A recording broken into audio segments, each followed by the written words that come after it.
Hello, hello, and welcome. Hey.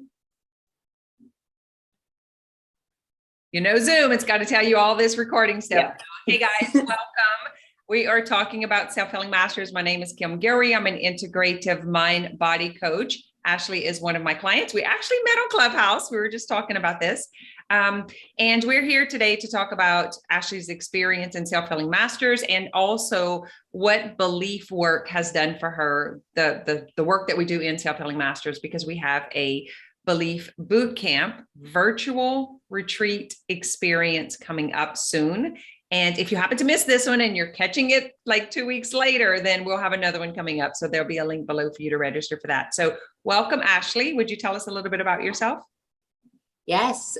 So I am an integrative coach that helps people move through their limiting beliefs and work through any repressed emotions, keeping them from stepping into that next level version that they're wanting to be. And I am still currently an RN. So at some point I do want to open up a holistic integrative practice that really works fully with mind, body, and spirit. Incorporating blood work, really diving deep into detox pathways and other aspects while also working through certain emotions and mindset work. And of course, if people are into it, bringing in the spiritual aspect. So I think all four really help a person to step into their full potential. And that's what I'm passionate about. What are the limitations that you've come across in the medical community, just from the RN perspective, before you moved into the holistic stuff? Like what attracted you to this? I think, well, my journey just started from like eating healthier, becoming more conscious of what I put in my body, learning about the different toxins that we're surrounded by. And how, obviously like keeping our vessel clean, it's like you can do all the mindset and the work, but if your body's failing you and you're in pain, have a chronic condition and autoimmune, like it's hard to keep a positive mindset. And as we know, especially with epigenetics, like our environment, our mood, our food, everything is turning on and off genes in a positive or a negative way. So really like not only having that root cause approach, but I've always believed in sovereignty and us having more power within ourselves to heal in many ways. And that just kind of opened the door to understanding more about then how our mindset and emotions affect our body. But it's all been from a health perspective. And when my dad went through cancer, I went down the rabbit hole. I mean, there was nothing I wasn't going to try. And learning about Dr. Joe Dispenza, Dr. Bruce Lipton, the fact that we have this ability, this extreme, like it's so empowering to know that we have such an ability to change and heal. Our body is so intelligent when we feed it the right things, that whether that's food, emotions, thoughts, all the things. So that's really what's broke me open into this world. Yeah. So the conversation that we were having on Clubhouse that night was about the unconscious work, rewriting our lives through changing our inner dialogue and really recognizing generational patterning, societal conditioning. The way that we actually became who we are today is by the world that shaped us. And I think that's the conversation we're having. And whenever you reached out and you were like, okay, I need to get into this. I need to know more. Wait, you're speaking my language. Yes. What was it that attracted you to the work that we're doing in Self-Healing Masters? It was that you had that full approach of mind, body, spirit. You weren't just teaching law of attraction. Oh, just have positive thoughts and believe this. And, you don't have what you want because your thoughts aren't, in line right yet. And all the things. It's like, there's more to that. There's more to that. There's our nervous system that doesn't feel safe to believe or attract those things. And our body is our unconscious mind. And so if we're holding these limiting beliefs, if we're holding these generational patterns and conditionings that, we're all programmed at such a young age with, until we go and take a look at those and pluck them out and replace them with what we do want, and understand that it's a process, that it's not just a one time, being a clinical hypnotist, like I learned that, like, or NLP, Right. you can't just do it with that. Like, you need more than just that. Yes, it may help you, but you've got to bring all things on board. And you were one of the only ones that I was seeing that was truly doing that to the level that I was seeking. So yeah, I mean, it was like, she is just like, you are who I want to be when I grow up. So that, let's speak of that too, is like, because I've introduced you to human design. So we discovered we're both 6'2s. You're a projector. I'm a generator. I'm emotional authority. I think you're emotional authority also. Yeah. And so we did, like, how has that impacted you different? Like, what has just knowing a little bit more about human design brought in for this holistic research for self-discovery? So for me, I had started kind of getting into human design before we met. And that was the thing. You were incorporating EFT, which I'm an EFT practitioner. You were talking about human design, which I was just really diving into because I learned being a projector. I mean, it opened up my eyes to so much of how I operated in the world, and understanding your own unique energy, like signature. It's key because, and learning how to follow that. Like, you've taught me more about that, and more about being a 6'2" and why my life was, the span that it was. So, I just love that you have a woo, you also have a scientific, you're also deeply, connected spiritually. Like, you had all the things that, I was just finding bits and pieces here and there, and you just seem to embody all of it, and, teach other people how to step in that way in their life, and also integrate and embody those day to day. Whenever I think it's because the understanding of the unconscious world is where the power is, but what you just said earlier about, like, doing a hypnotherapy session or a regression session, or even doing tapping, or like, the thing that brings the awareness is the tool to the understanding, and what we can understand, we can change. And so it doesn't really matter if someone's using emotion code or tapping or Reiki or plant medicine or whatever the thing is that's getting them to see something that is beyond the mind, because the mind is so busy. We believe that bitch. Like, we think that the mind is telling us truth, but it's not. It's just like the brain farting. Like, it's just thoughts. It's just like little bubble thoughts. And we actually get to choose which of those we want to create more of, and which of those are just mindless thoughts. But there's nobody really talking about that, right? Like, the way that it affects us, the samskaras that are created in the body, the triggers that are constantly being poked at us, like poking the bear. And I remember, like, with Louise Hay, it was like, change your thoughts, just change your thoughts, and all these positive affirmations. Or even with RTT, it was the same thing with the thoughts and the thoughts. And I was like, there's more than these thoughts. It's like, there's an actual nervous system response to the habits and behavior. Yeah. And until we can befriend it and learn how to work with it and learn how to calm it and come into a place of safety and security first with ourselves and our nervous system and that connection, then we can have those thoughts. But we have to acknowledge what's there first and be able to work through them. And I love how you're able to just grab a hold of our stories and the ego mind and where it wants to go. And you can separate that out and be like, no, get that out of the way. We're not letting you go down that. Nope. That's not what the issue is underlying. And so you allow us to sit with those emotions, and you bring this container of safety to allow it to come up and allow us to feel it and be with it and learn that it's okay. It's just, we're not taught this as kids, adults, even. Like, we don't know how to deal with our emotions. We don't know what these uncomfortable sensations are in our bodies. And that's typically what we're running away from all the time. And so until you sit with whatever it is that's linked to it, because it sounds, and this, like, it's a little child. Most of the time, those thoughts, those beliefs, they're going to sound like a 5-year-old. And as an adult, we refuse to accept that could be a part of ourselves, but it's that inner child within us that just hasn't been seen, hasn't been acknowledged, hasn't been felt. And until we do that and acknowledge that we just need to integrate that part of us, then we can have self-agency and be able to change on a deeper level. We're just 4-year-old toddlers. Like, seriously, that's it. It's that part that hasn't been seen and heard, didn't get what he or she needed. And that aspect is alive and well. I often talk about it like the kitty cat litter, like there's 6 kitty cats, it's like there's this whole litter that would be you as a whole being. And then 5 of the kitty cats are outside of the house. And then there's a one, that little scared one, that little that's just like kind of holding back. And we want to get out there and go do the next big thing. And there's this aspect holding us back, hiding underneath the house, right? It's like just so timid. And what do? We try to bully it. We try to push it aside, shut it up. You shouldn't act that way, deny it, like all of that toughness. And really what it takes is this clean compassion and understanding, and just allow that safe feeling to be felt so that she can come purring forward. Right. But instead, what's happening?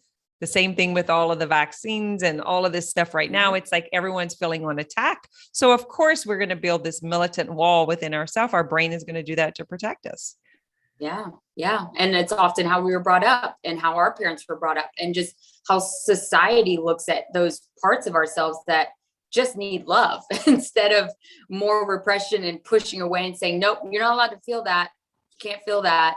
I heard this on Shark Tank the other day. Oh, really? Yes. And so the guy was like really passionate, and what is it? Kevin, the money guy, Guillory, was telling him that his business was a piece of shit. Like it was nothing. And he just starts like crying. He's like, you're going to stand here and cry. What are you crying about? What do you like? And I was like, that's it. That's the thing. That's bullying. Yeah. This guy was like in his passion and purpose and experience, and in the whole, like his business meant something to him. And it was like, he was being ridiculed for being passionate and crying about it. And I was like, this is like 4-year-olds right here. Yeah. Yeah. We see it so often. Such a big deal. And so those feelings don't just die away. Yeah. Our body holds them for a time when we will be able to process. Yeah. But we have to understand. But I do see now that we can trust the body to hold it until we're ready. Yeah. But here's the ticket. Joe Dispenza says this: you don't have to wait for the crises, but yet we do. We wait for the diagnosis. We wait for the things to fall apart. We wait for our bank account to be as close to negative as possible before we have the courage and the nerve to get out there and do the thing, right? Those are all crises. Yeah, That's absolutely. optional. A lot of times it's like we need to be kicked off the cliff to make the leap.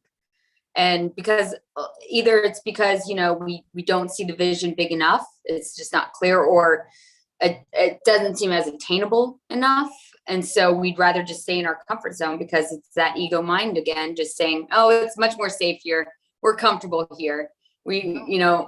Bored. It's exactly so boring and unsatisfying. And that to me is success, is to feel satisfaction and connection, to be able to contribute and be creative. Like, I think that is success. And we don't get that sitting there waiting, like sitting in the old story, allowing it to spin and loop, waiting for the crisis that we think is going to give us the courage. We could just rewrite the dialogue, change the inner beliefs, change the belief system, and then create the vision of what we want, imprint it, step into it, cultivate it, move forward from there.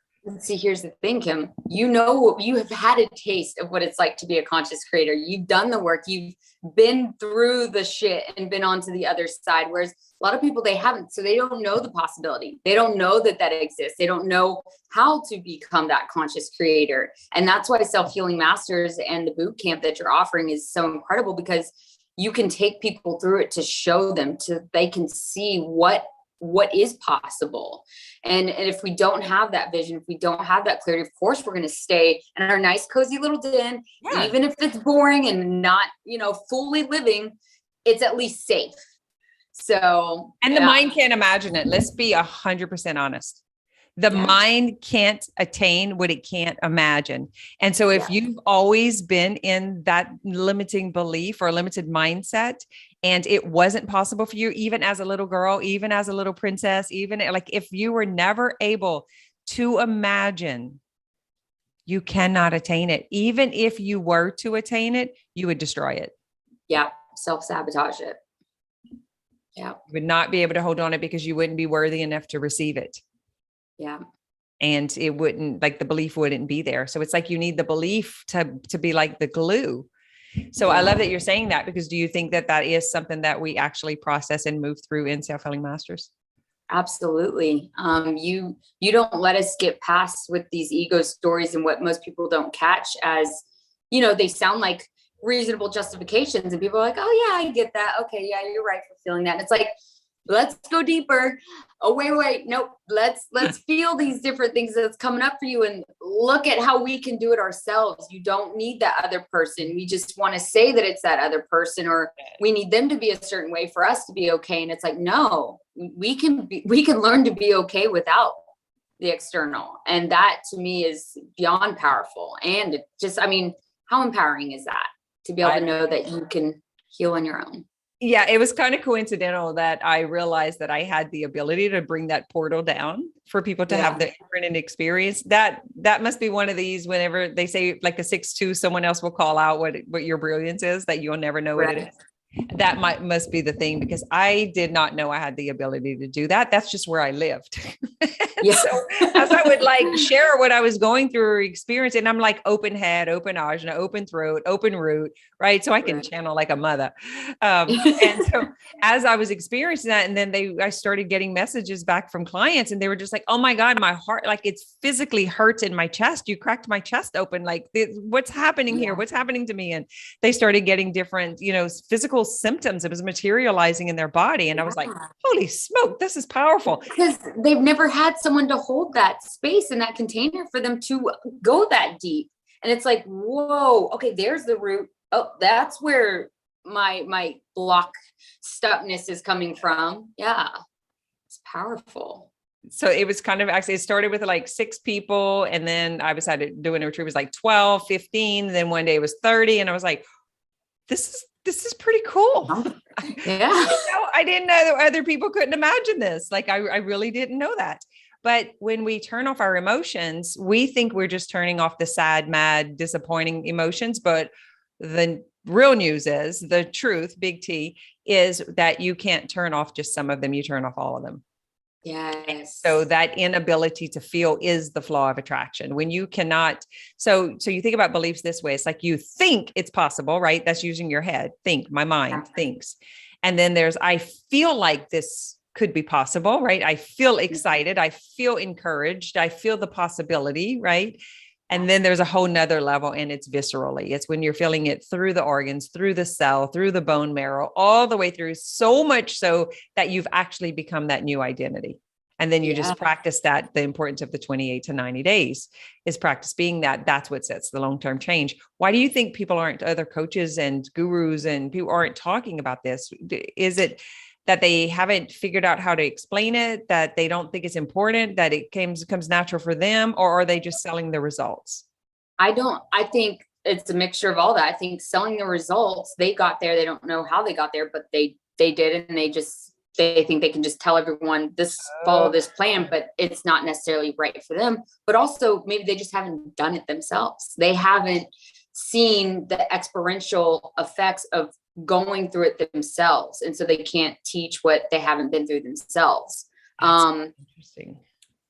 But I do find it so interesting that it seems so obvious to me, even when I didn't know about it, I knew there was more, if that makes sense. And which is why it kept me from just starting with working as an NLP practitioner and just doing hypnosis. I mean, even with Reiki, like I knew there was energy, there was something in the body that keeps us, but I didn't have the full picture. And it's been, me deep diving into anything and everything I can get my hands on to learn and understand it more. And that's why when I found you, I was like, this right here, this is what I've been searching for. Understanding the nervous system, how it affects our mind, the physical aspects of it, and how they both play on each other, and the effects that emotions have on such a deep level. And not only when we're in emotional state, we can't think from our prefrontal cortex. Mm-hmm. It blocks it because every thought that comes through, it goes through our amygdala first before it hits the prefrontal. So when we're in emotional state, we can't think rationally. And it sets our nervous system off, which is our entire body, our system, to feel safe and secure. So it's like, without having the knowledge of the power that our emotions have, mindset is just empty. And if we don't have our body on board, feeling safe and secure to join those thoughts and be able to transmute those old beliefs, again, it's just empty. Like it's not sustainable, long lasting change for people. It's just a part of the equation.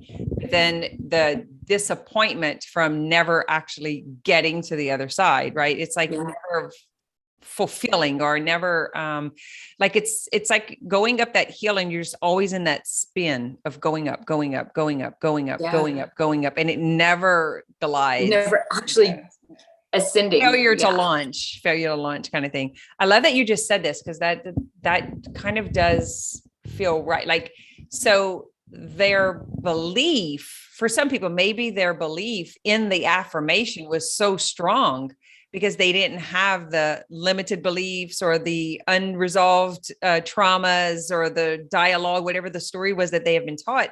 So they just went right into it and soared, because I do believe it could go either way. I will say that. It was like, if you are strong-minded and strong-willed enough, you can jump right into the positive affirmation and move forward. But if you have locked up, pent up, unresolved trauma, unfelt perception in the body, it's not going to happen that way, because the nervous system has already acclimated to that and is keeping you safe and protected until you're ready to explore, to open potential and possibility of processing and integrating. As you say, it makes so much sense too, because in my life, because I grew up, although, you know, my parents had their own conditioning and different things that they passed on. Like, I grew up they were in Amway. So there was very much the law of attraction, and like, you know, you can believe, if you believe it, you dream it, you can do it, all these things. So a lot of my life I was manifesting without, because obviously all of us are manifesting without realizing or not, whether it's good or bad, but I was manifesting for good for a lot of my life. And when I went through a really hard breakup, I struggled with an eating disorder, I lost my dad, like those traumas then started building, and my nervous system wasn't online enough to be able to, because I was like, well, why can't things used to just come easy for me. And I used to just, if I wanted it, I could have it. And like all these things. And I didn't understand what had happened with me. I'm broken, you know, like something's wrong with me. And it just, you know, led me down a path of like, then I just kept believing that. And then it was harder for me to manifest. But once I had the knowledge of, oh, well, I need to feel my emotions. I need to process them. I need to, you know, get back out of survival mode, which I'd been in as a nurse. There was so many factors. And I realized like, okay, I'm seeing the undoing now as I've gotten out of survival, as I've healed my emotions and processed my grief. I was gonna say it's grieving, the grieving experience of actually moving through that loss. You know, the story, the podcast that I did last week or week before last with the 9-year-old, I don't know if you heard it yet, but I was talking about like, I moved myself through that. I was frozen as like this 9-year-old standing against a tree. I had just heard that my mom had died. And I was like, didn't know how to respond or react. I was frozen. And when I went back and processed this a couple of weeks ago while I was in Vegas, like that's what she did. Like when she came to me and had her chest like at my belly, and I was just like, she was like, like that was actually happening in my physical body. Wow, that's powerful. And it was that grief that is in the lungs that wasn't being processed. It was unfelt perception. And it had not been experienced because I didn't know, I didn't have context. I didn't have understanding. I didn't know what death was. I didn't know, what am I supposed to be behaving a certain way? What's supposed to be happening here? What's going on? Like I really was frozen in that time, like an 8-year-old body that her thoughts were, I don't know what to do. This is awkward. What am I supposed to do? I don't understand. No one was telling me anything. And I took that into my adulthood and have put out hundreds of thousands of dollars for coaches to tell me what to do as if I don't know what to do because I was frozen in time. And when I was able to fully experience it and integrate it, and then she was able to grieve, all of a sudden she went from like, she's not coming back. Like, and she's cried. She was like, she's not coming back. I'm like, this was 50 years ago, like 40 something years ago, actually. But like, you really didn't know that aspect, that kitty cat, that part of me really didn't know. She was still waiting. How could you? Still waiting. Like people wait for the crisis. I'm going to wait for the diagnosis. Then I'm going to make the change. I'm going to wait for the scale to go over 200 pounds. I'm going to wait for my jeans not to fit anymore. I'm going to wait until he, whatever, does the last thing for the last time. Like that's what we do because there's aspects of us that we don't recognize that have these unfelt experiences, these unfelt perceptions. And so once I was able to see it, then she was like, I mean, I'm serious. It was like I was at Disney World. All of a sudden it was like, oh, well, then if she's dead, then she's available. She's everywhere because she wasn't available before. I was like, whoa. Yes. Wow. See, and that's a healthy way to look at you can have that perspective now. Whereas we're so ashamed to be an 8-year-old, right? We're so ashamed to go into our grief. We're like, that doesn't make sense. I'm a grown ass woman. I shouldn't be thinking that way. I know better. Like, you know, I've had kids of my own. I understand death. That's what we do instead. Yeah. But that lacks the empathy and compassion and grace. But I was able to just stand with her and hold and just let her just weep, you know, through the mind. Yeah. Through the mind. It's time and space doesn't exist. Yeah. And the body will hold it until you're ready. Yeah. That's so beautiful. I love inner child work. It's one of my favorites. That's been biggest part of my healing is being able to hold and soothe those aspects of me. Yeah. Because I brought her into my world. She was still standing at that tree in Dural, which is out here in the outskirts, out here in the woods, but she was still standing against that tree. And I had a couple of experiences here where the weather was the same. And yesterday that weather, or day before yesterday, the weather came through. She wasn't at the tree. Like I had to go there, but she's not there anymore. I was like, this is the fascinating part of, and some people who are maybe too science-minded or too action-lined or too mental, they'll never be able to get this. And it's not my job to convince them. All I know is that I received the healing, I received the liberation, and everything has changed. And I don't even know if y'all noticed the difference since I'm back from Vegas, but everything has changed. That's so beautiful. Because I mean, we can only move as far forward without the parts behind us. Like we have to address the parts behind us that are holding us back, like the scared kitty that needs some bracing and some love and some, come on, let's go. We got you now. And that's the parts of us that keep us and hold us back. So, and the beauty of that particular vision with the kitty cat is that she's looking out at the litter the whole time, wanting to be with everyone else. Yes. So the desire was there, but the safety wasn't. And that's like what happens with the nervous system. So when someone wants to do the thing, but then they're not able to achieve the success, they're not able to achieve the results that they attain, they're not able to receive the love or even the clients or the money. Yeah. It's that same concept. Yeah. And it's that part that we just keep denying, like we should be over it. We should, we're good. We're, cut those cords and burn that person and get them out of your life. And you don't need them. Yeah. That's all the emotional maturity that we get. Right. Yeah. All right. So well, is there anything else that you want to share about your experience in Self-Healing Masters or belief work, the unconscious work that we do? I just want to open the space for you. I think the biggest thing that, we're learning more and more about, especially with everything happening in the world right now, is just the importance of community and having other people that are on that journey to heal the parts of themselves that they're embarrassed and too ashamed to address or look at or, admit to being an issue, and being amongst others who are, whether it looks exactly like you or not, like it's all similar situations that we've all been through that we're having to go back and reparent and love those parts of ourselves.